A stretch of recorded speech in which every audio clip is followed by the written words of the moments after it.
Bueno, gente, vamos a ver esta masterclass de Claudio Suchovicki que le dio a Nelson Castro, que no la ve, hace ya mucho tiempo no la ve. Me parece muy buena la entrevista y como siempre, Claudio Suchovicki, un genio total. Bueno, Claudio, está este tema, ¿no? Llega, además, justo en esta época, el bolsillo flaco se siente. ¿En qué punto estamos hoy para la gente fundamentalmente, al margen de las cosas que dice el presidente después de lo que te vamos a preguntar, ¿sí? Sí, perfecto, eso es verdad. Todos tienen un poquito de razón. Igual es descripción del pasado. ¿Por qué? El salario real en el último año, no del principio, subió. Subió un poco más que la inflación, por eso el salario real. Si tomo el promedio del salario real, el no registrado también subió más o menos un 40%, 50% con una inflación del 30%. Pero todos los que vivimos en AMBA, Nelson, todos los que vivimos en AMBA, sufrimos el salario disponible. ¿Por qué? Como subió la luz, nos sacaron los subsidios de la luz, el gas, el agua, nos alcanza para menos cosas. Por eso el humor que vos ves en la provincia o en AMBA. Sin embargo, 70, 80, 90 kilómetros de Capital Federal nunca existieron esos subsidios, con lo cual el humor en el interior es completamente distinto. Por eso tenés esa diversidad de interpretación y lo vimos desde el lado político. Una cosa es el salario real y otra cosa es el disponible, Qué interesante que es el que tenemos definición, nosotros menos porque, claro, porque nos subieron, o sea, nos sacaron distintos subsidios. La buena noticia, si querés, tratando de ver el vaso medio lleno, es que ya hicieron gran parte del ajuste, ya sacaron los subsidios. A partir de ahora es mejora por productividad. No va a ser generalizado, pero gran parte del ajuste ya lo viviste. Claudio, el gobierno había anunciado, y ya tengo preguntas de la mesa, Milei y Caputo habían dicho el año pasado que para junio, agosto de este año la inflación iba a ser de 0. No llegó, esto lamentablemente no llegó. ¿Cuán creíble es esto que ahora marca el presidente de la República, que dice el año que viene en agosto la inflación va a comenzar con un 0? Mira, la realidad juega y todos tenemos restricciones. A mí me encanta una frase de un economista, Walter Sosa Escudero, que siempre dice que a las nubes le importa muy poco lo que piensa el meteorólogo. Y en economía, mi opinión también es relativa. ¿Por qué? Porque una cosa es planificar lo que yo creo que va a pasar dentro de un año, según la teoría, y otra cosa es la realidad. Lo que vos tuviste el año pasado, un cambio político. Después, ustedes, está Dani en la mesa, Claudio en la mesa, perdón, está Claudio en la mesa, que ni me voy a atrever a hablar de política estando él o estando vos, pero me parece que a partir de el Congreso empezó a haber una disputa tratando de subir el déficit fiscal. Y eso puso muy nervioso al mercado, me siento parte de eso, porque vos decías, si el primer atributo para eliminar la inflación no era emitir más, o sea, no tener déficit fiscal, y vos veías que el Congreso todos los días aplicaba medidas para aumentar, para eliminar ese déficit fiscal, el gobierno la vetaba, pero iba perdiendo fuerza el gobierno, y bueno, empezó la dolarización de carteras. Piensen ustedes que se dolarizó el 42% de toda la masa monetaria disponible, se llama M2, no pasó ni en la crisis del 2001.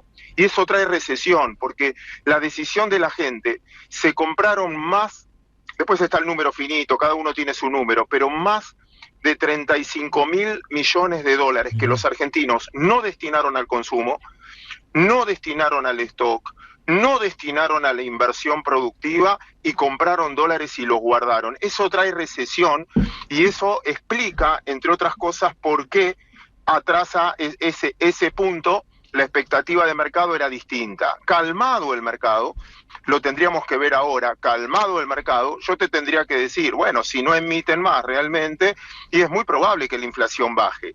Pero viste cómo es la realidad, mañana aparece un cisne negro, de eso nadie predijo una pandemia, nadie predijo no sé, ni siquiera las elecciones. Por eso todos los que opinamos es fácil opinar, pero después la realidad juega y la vida te presenta un montón de restricciones. Nelson, vos no hacés el programa que realmente querés muchas veces, hacés lo que podés con lo que tenés, con el invitado que conseguiste, apareció una noticia urgente y tuviste que cancelar invitados, te apareció, bueno, esa es la vida, ¿no? Muy bueno.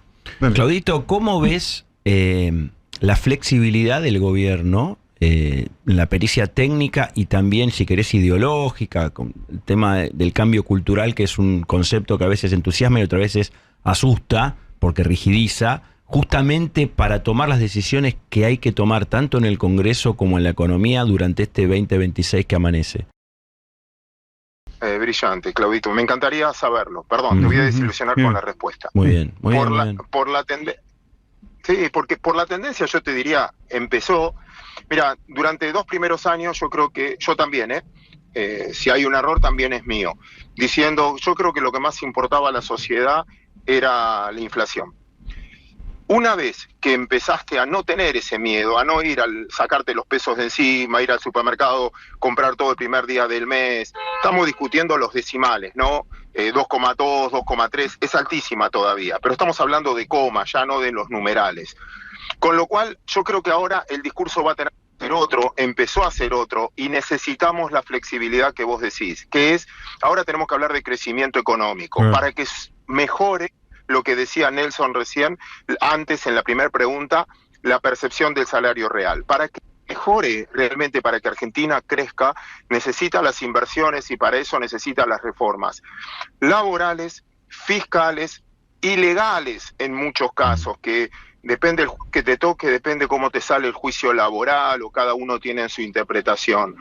Por lo tanto, es muy importante eso. Después, ahí, Claudio, es tu mundo. Yo entiendo que el opositor tiene que ser opositor, que el oficialista tiene que hacer lo que puede. Bueno, lo que discutían antes de que yo salga al aire, los estaba escuchando. Este artículo 11, no, está bien, es las reglas del juego. El opositor tiene que ser opositor y el oficialista tiene que aprovechar el momento lo que más puede. A mí lo que me alienta en lo personal, te digo más, es el último llamado que me hacen. ¿Por qué? Porque mi opinión ya no cuenta. ¿Por qué? Porque ahora vas a hablar de microeconomía. Vas a hablar de reforma laboral, de reforma fiscal, cómo afecta esto en la microeconomía. Ya no vamos a hablar más de brecha cambiaria, si compro bonos, qué pasa con la deuda. Las finanzas pasan a segundo plano y en primer plano se ponen las empresas. Porque ahora es como abarato costos, viene la economía real. Tal cual, ¿sabes por qué? Porque hay cambios que no solo dependen del gobierno. Que yo decía, esto es lo que decía ayer el presidente y vos lo destacabas, son dentro de uno de los debates, ¿no? Que vos decías que provoca cualquier entrevista, que era el cambio de la modalidad de consumo. Cuando yo estudiaba, yo soy licenciado en administración de empresas, me encanta el estudiar las empresas. Yo siempre estudié que el mayorista le vendía a un distribuidor y el distribuidor le vendía a la red comercial. Pero ahora el mayorista vende directamente por plataforma electrónica al público en general y muchas veces el último eslabón va e importa directo. Vos vas a ver carteles en muchos negocios que dice importador directo. Entonces se saltea al intermediario. Entonces vos tenés que gente que le va muy bien y gente que le va muy mal. Si se adapta a estos cambios, que son violentísimos. Ustedes compiten con un montón de streaming ahora. Y no necesariamente les va mal. Al contrario, quizás ustedes tuvieron un muy buen año, con el triple de competencia. Y eso mejoró la vida del oyente, porque tiene mucho más variables, ¿no? Claudio, ¿qué tal? Gonzalo Báñez te saluda, buen día. Hola, Gonzalo. ¿Cómo andás? Recién mencionaste, Claudio, la cuestión de la reactivación económica y la necesidad también de la llegada de las inversiones y estas reformas estructurales que indudablemente llevan un tiempo, ¿no? No podemos esperar que sucedan de un día para el otro. ¿Qué podemos pensar para ese comerciante que te dice, y la verdad que todavía yo no estoy vendiendo como me gustaría vender, o veo que la poca plata que hay en la calle se va para otro lado en el corto plazo? Indudablemente se necesitan esas reformas para que sea sostenible ese crecimiento, pero para el corto plazo, para lo más inmediato, ¿hacia dónde se puede ir o hacia dónde podemos esperar que vaya también toda la situación? Va a ser muy individual la respuesta, Gonza. ¿Por qué? Mira, yo tengo que tomar una decisión. Ahora la decisión pasa por mí. Si tengo fe en el futuro, me la voy a jugar. Como me la voy a jugar, voy a invertir. Como voy a invertir, se va a dar el círculo virtuoso, porque voy a invertir. Si yo no creo, voy a desinvertir. Como desinvierto, se despide gente y se genera el círculo vicioso.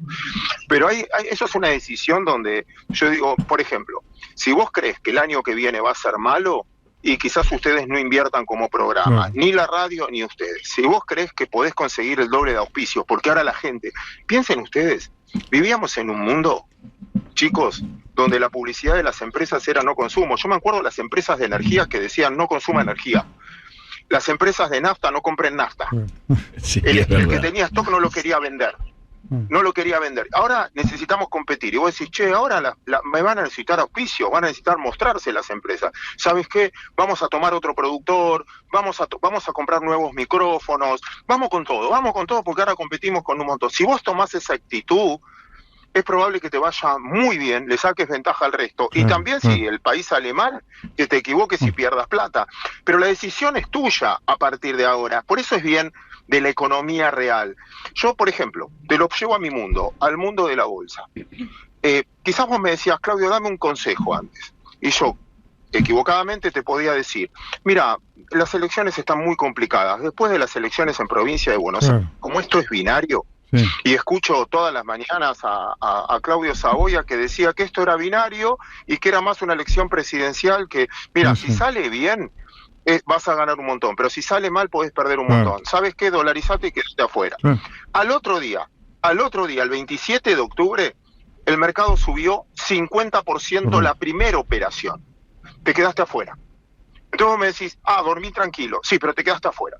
Hay momentos en la vida en que uno tiene que decidir, ¿me la juego o no me la juego? Y esa decisión es individual. Perdón lo largo de la respuesta, pero me parece que es momento de no ser generalista, de decir, ¿qué haces? Empezá a hacer lo que sabés hacer. Dedicate a lo que sabes hacer. Importador, periodista, analista económico, analista económico, donde tenés ventaja comparativa. Si yo empiezo a hacer, bueno, ¿sabes qué? Lo vi en la generación de mis hijos. Y voy a viajar a China. ¿A qué? A comprar. Papá, préstame 30 lucas. ¿Y qué vas a comprar? No sé, voy a ver. Y cualquiera así importadores se fundieron un montón, porque tenés que pagar de contado hasta que te llegaba la mercadería, después no vendía, después necesitabas un galpón para alquilar. Viene un momento donde tenés que ser bien especialista. Y eso yo no le voy a enseñar a cada uno de los que nos esté escuchando cómo es lo mejor que puede hacer en cada negocio. Es muy interesante, estamos hablando con Claudio Suchovicki.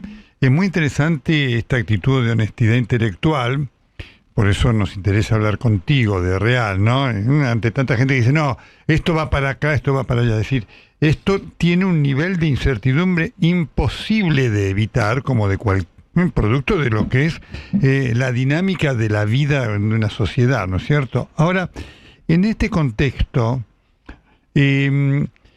¿cuánto importa efectivamente o cuánto representa como posibilidad ventajosa la reforma laboral si es que el país no tiene un nivel de reactivación y de crecimiento económico importante? Para poner la dimensión justa, ¿tu visión cuál es? Bueno, está muy bueno el debate, porque es huevo gallina. Si yo no vendo productos, no voy a tomar gente, tomar reforma laboral. Así es, exactamente.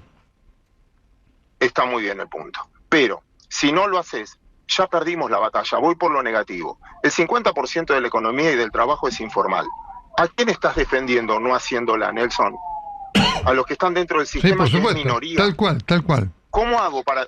Entonces, el 50% de la economía es en negro, o 42, no importa, 42. Todos los números que leemos todos, ustedes hablaban de pobreza, hablaban de inflación, hablábamos todos. No, ustedes, no lo digo ustedes por ustedes. ¿Y cómo hacemos para sacar la cuenta? Viste que a veces los economistas hablamos con coma. Y vos decís, ¿con coma? ¿Cómo haces para sacar la coma si el 50% de la economía es informal? A ver, si nadie declara lo que... Vos decís, vas a todos lados y lo vemos en todos lados. Che, si no te doy ticket, ¿cuánto vale? ¿Y qué pasa? Y bueno, y esa venta no figura. Entonces decimos, el consumo se destruyó. Y si no lo medimos, si la mitad es informal. No, pero si la mitad labura en negro, ¿cómo vas a medir? Entonces, es una batalla que ya perdimos. Yo no entiendo no hacer las reformas. No lo entiendo. Me pone nervioso al revés. Es importante ese planteo.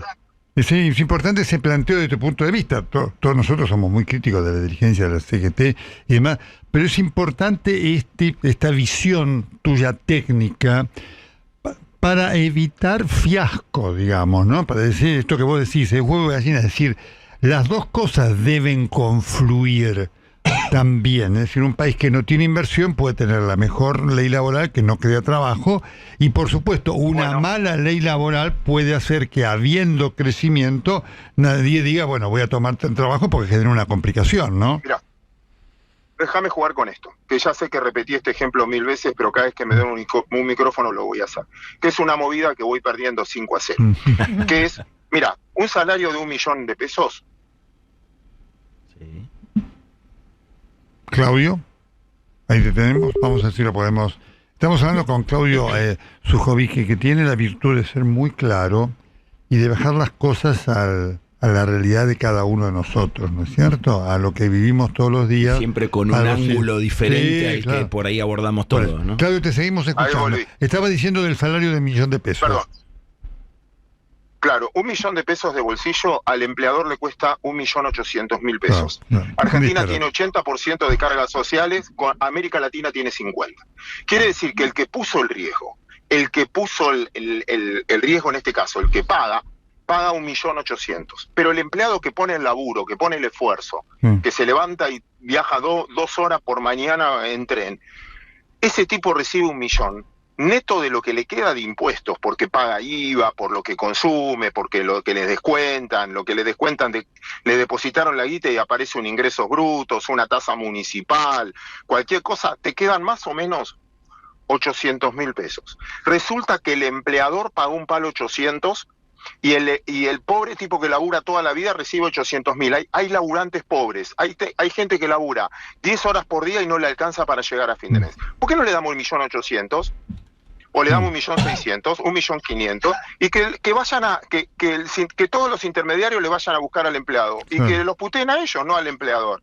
Entonces, desde ese punto de vista, si vos haces una reforma que mejore el salario de bolsillo de la gente, desintermediando la economía, ahí sí generas consumo. Correcto. Porque ese 800.000 pesos se trasladan en 1.200.000. Y esa persona no tiene capacidad de ahorro, seguramente va a consumir, y si consume se genera el círculo virtuoso de la economía.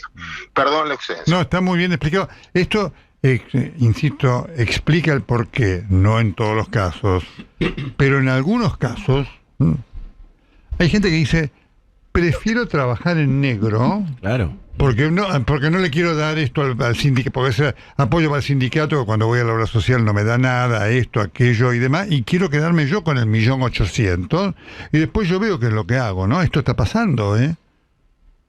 Y después tenés indemnizaciones que funden una empresa. No, correcto, es un disparate. Es justo la indemnización para un empleado, pero quiebra el resto. Entonces el resto también se queda sin laburo, porque quebró la empresa. Incluyendo al propio despedido. Porque cuando vos ves, díganme por favor, no puede pagar, ¿cuántos empleados despedidos que hicieron juicio se hicieron millonarios? Cuando uno ve los números y bueno, pues tendría que estar la Argentina llena de ricos, empresarios quebrados por ahí, pero bueno, el empleado rico, tampoco. Porque queda eso. Resulta que una pareja mía, muy amiga mía, se separaron, ¿no? Pero se llevaban bien. Entonces dijeron que después el que hacía mejor acuerdo se quedaba con los hijos. Digo, bueno, ¿cómo hacen con los hijos? No, el que queda con el mejor acuerdo económico se quedan con los hijos. Y desde ese momento los hijos viven con el abogado del divorcio. Está muy bueno, está muy bueno. 10:24. Claudio, como siempre, un gusto tenerte con nosotros por tu claridad, y tu honestidad intelectual, además. ¿Sí? Un placer enorme. Hasta cada momento, felicidades, buen año, Igualmente a todo el equipo. Bueno, esta es la realidad. De ahí que ve la... Hola gente, ¿qué tal? ¿Cómo andan? ¿Cómo están? Bueno, muchas gracias por haber llegado hasta acá. Bueno, me encantó el video. Suchovic me parece que es un genio. Siempre tiene las cosas muy claras. O sea, tiene las cosas muy claras porque me parece que habla desde otra posición. Me parece que es mucho más objetivo, ¿no? O sea, no es para nada subjetivo, no es que está pensando en lo chiquito, ¿viste? Me parece que lo habla todo no desde arriba, porque me parece que él no para nada lo hace con soberbia, absolutamente, sino lo que para mí tiene Suchovicki es que tiene las cosas muy claras, porque lo ve todo en perspectiva. No está en la chiquita, no está en el día a día, no importa las noticias chiquitas que pasan, porque lo que pasa con los medios es que te venden cosas que viste, que se cae el dólar, que sube el dólar, que pasa esto, que pasa lo otro, que la reforma laboral, y te venden verdura todo el día, cuando en realidad no pasan tantas cosas. O sea, de hecho, la Argentina está viviendo un periodo de estabilidad como hace tiempo no se veía. O sea, hace tiempo que uno no está viendo las noticias pensando, uy, a ver qué va a pasar hoy. Es la realidad. Y eso es muy sano para Argentina, muy, muy sano. Y me parece que Suchovicki lo ve desde esa óptica, lo ve pensando en eso, no en el corto plazo. Está viendo ya a largo plazo. Y bueno, y por otro lado, Nelson Castro, que me parece que obviamente que no la ve desde hace tiempo. Me parece que Nelson Castro lo único que trata de hacer es cuestionar a Milei, cuestionar las formas, cuestionar cómo está llevando adelante el gobierno, cuando lo que hay que hacer es apoyar el primer presidente desde hace mucho tiempo que quiere hacer las cosas bien de verdad, no desde el discurso, sino que de verdad quiere hacer las cosas bien. Y me parece que eso es algo que va más allá de las formas o lo que sea. Me parece que hay que apoyarlo, no pese a todo, porque obviamente que hay que ser objetivo y hay que criticarle lo que haya que criticarle, pero sí que cuestionarle las formas, cuestionarle los vetos. Me parece que son cosas, viste, basta que esté dentro de la Constitución, fuera de la ley todo. Fuera de la ley nada, dentro de la ley todo. Y mi ley está dentro de la ley, así que dejen de decir pavadas, ¿viste? Me parece que son mentiras infundadas que no le hacen bien al país, en definitiva, porque sabemos que la oposición está esperando el momento. O sea, si debilitamos a mi ley desde los que lo apoyamos, imagínense la oposición. La oposición va a venir con todo, gente. No, nunca den por muerto al peronismo o a lo que sea esa pata. Nunca den por muerto, nunca den por muerto. Así que nada, gente, un saludo, nos vemos en el próximo y mil gracias por bancar como siempre. Un saludo, chao, chao.